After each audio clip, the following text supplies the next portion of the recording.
Assalamualaikum warahmatullahi wabarakatuh. Dan salam sejahtera untuk kita semua. Sepeda adalah mesin yang sederhana. Untuk menggerakkannya, kita cukup menyalurkan tenaga untuk memutar pedal. Sedangkan seberapa cepat sepeda bisa melaju bergantung kepada dua hal, yaitu seberapa cepat pedal berputar dan seberapa besar gear rasio yang diterapkan. Semakin besar putaran pedal, atau yang biasa kita kenal dengan istilah cadence, dihitung dalam satuan RPM, revolution per minute, maka semakin cepat laju sepeda untuk gear rasio yang sama. Dan semakin besar gear rasio, perbandingan jumlah gigi depan dengan gigi belakang, maka semakin cepat laju sepeda untuk cadence yang sama. Nah, mana yang terbaik, lebih nyaman untuk kaki kita, dan lebih menghemat energi? Apakah mengayuh pedal dengan menggunakan gear rasio besar, kayuhan berat, torsi besar, tetapi dengan cadence yang rendah, ataukah mengayuh dengan gear rasio kecil, torsi kecil, kayuhan ringan, tetapi dengan cadence cepat?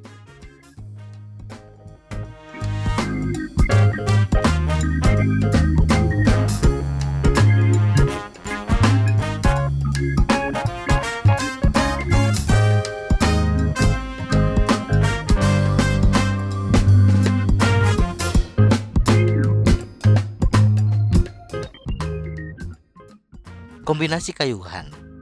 Sebagaimana telah kita jelaskan sebelumnya, untuk menggerakkan sepeda, kita melibatkan dua faktor, yaitu gear rasio dan cadence. Besar kecilnya gear rasio yang bisa kita terapkan bergantung kepada seberapa besar tenaga yang bisa kita salurkan untuk memutar pedal. Dengan kata lain, bergantung kepada kekuatan otot kaki kita. Sedangkan cepat lambatnya cadence bergantung kepada pernafasan kita atau daya tahan aerobik kita. Bila kita melihat kedua faktor tersebut, ada 4 kemungkinan yang dilakukan pesepeda ketika memutar pedal. 1. Menggunakan gear rasio besar dengan cadence tinggi. Kombinasi ini biasanya digunakan oleh sprinter atau pesepeda time trial dengan tujuan utama kecepatan setinggi-tingginya. 2. Menggunakan gear rasio besar dengan cadence rendah atau lambat. Kombinasi ini biasanya digunakan pesepeda untuk melatih kekuatan otot kaki. 3. Menggunakan gear rasio kecil dengan cadence tinggi atau cepat. Kombinasi ini biasanya digunakan untuk bersepeda aerobik untuk melatih daya tahan aerobik. Cara bersepeda ini biasanya untuk menurunkan berat badan, meningkatkan kesehatan kardiovaskular. 4. Menggunakan gear rasio kecil dengan cadence rendah atau lambat. Kombinasi ini biasanya untuk bersepeda santai. Biasanya, cara bersepeda ini paling banyak dilakukan oleh pesepeda rekreasi. Rendahnya gear rasio dan cadence membuat laju sepeda lambat. Tujuan utama bersepeda dengan kombinasi ini lebih kepada bersepeda untuk rekreasi, bersepeda untuk mencari kesenangan, bersepeda untuk meningkatkan kekuatan otot. Untuk meningkatkan kekuatan otot kaki kita, latihan yang dianjurkan adalah dengan menggunakan kombinasi gear rasio besar dengan cadence rendah. Cara berlatih untuk tujuan ini, pertama-tama cari tanjakan yang cukup curam dengan gradien antara 8 hingga 12%. Bila tidak mungkin, carilah jalur yang memiliki gradien 4 hingga 5%. Hindari tanjakan dengan gradien di atas 12%. Karena terlalu berat untuk pemula dan bisa menyebabkan cedera otot.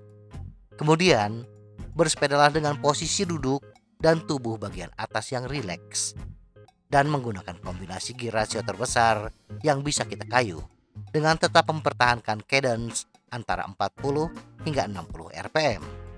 Lakukan latihan ini dengan total durasi 4 hingga 10 menit. Tidak harus sekaligus. Kita bisa memecahnya menjadi beberapa sesi. Misalnya bersepeda di tanjakan selama 1 hingga 2 menit, kemudian istirahat. Kemudian ulangi hingga sampai 4 hingga 10 menit. Bila kita belum kuat mengayuh pedal dengan cadence 40 hingga 60 rpm, kita bisa menerapkan cadence yang sedikit lebih tinggi. Misalnya antara 60 hingga 70 rpm dengan menggunakan gear rasio yang lebih kecil. Dan seiring bertambahnya kekuatan kaki kita, naikkan gear ratio dan turunkan cadence secara bertahap. Mengayuh pedal dengan gear ratio besar akan melatih kekuatan otot kita tanpa terlalu menguras pernafasan. Tetapi, mengayuh dengan torsi besar akan mempercepat kelelahan neuromuskular. Jadi, kita harus pandai-pandai membaca kondisi tubuh. Jangan sampai terjadi cedera otot. Bila paha sudah terasa mulai bergetar, panas dan nyeri, istirahatkan dahulu. Jangan dipaksakan karena bisa menyebabkan cedera otot. Dan cedera otot akan membutuhkan waktu yang lama untuk sembuh. Kemudian, setelah bersepeda lakukan pemulihan, seperti dengan melakukan pijatan pada paha, berendam air dingin, atau peregangan biasa. Dan yang terakhir, konsumsi nutrisi yang kaya protein untuk membantu pertumbuhan serat otot yang lebih kuat. Bersepeda untuk meningkatkan daya tahan aerobik. Kebalikan dari bersepeda untuk meningkatkan kekuatan otot, untuk meningkatkan daya tahan aerobik atau memperkuat pernafasan kita, maka kita berlatih dengan menggunakan kombinasi gear ratio kecil dengan cadence yang tinggi atau cepat. Cari jalur yang relatif datar, kemudian pindahkan gear ke yang paling kecil, depan kecil, belakang besar, tetapi kita masih bisa mempertahankan putaran pedal atau cadence antara 90 hingga 96 rpm tanpa putaran seperti memantul. Bersepedalah dengan posisi duduk dan tubuh bagian atas yang rileks. Berusahalah bersepeda dengan cadence yang konstan 4 hingga 10 menit dan sambil menjaga pinggul tidak bergoyang. Jika kita merasa pinggul seperti memantul, itu indikasi bahwa gear ratio yang diterapkan terlalu kecil. Pindahkan sproket satu tahap ke sproket yang kecil. Intinya adalah kita bersepeda dengan konstan untuk cadence 90 hingga 96 rpm. Bila sudah mulai terlatih, jangan dahulu menaikkan cadence, tetapi naikkan gear ratio kita sedikit lebih besar atau turunkan sproket satu tahap ke yang lebih kecil. Berapa kombinasi gear ratio yang baik untuk kebugaran? Tidak semua pesepeda memiliki keinginan untuk meningkatkan kekuatan otot atau daya tahan aerobiknya. Bagi pesepeda pemula, bersepeda adalah untuk kesenangan, mencari kebugaran, dan membangkitkan hormon kebahagiaan. Bagi pesepeda pemula, kecepatan rata-rata sepeda yang baik berkisar antara 13 hingga 19 km per jam.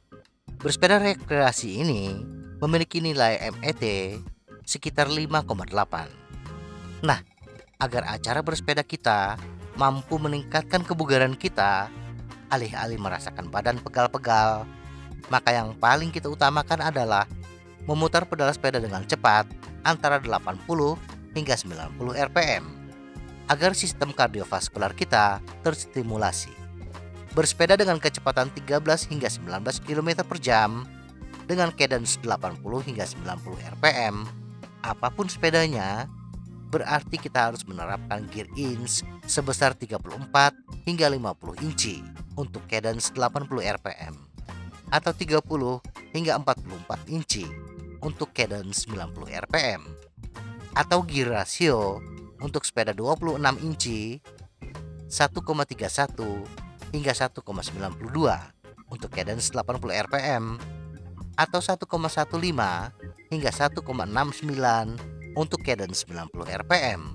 Bila kita menggunakan chainring dengan gigi 36T, maka sproket yang digunakan adalah 19 hingga 28T untuk cadence 80 rpm atau 21 hingga 31T untuk cadence 90 rpm, atau bisa dikatakan menggunakan sproket tengah hingga yang terbesar.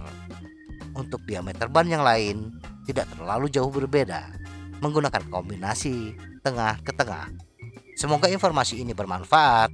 Tetap sehat, salam goes.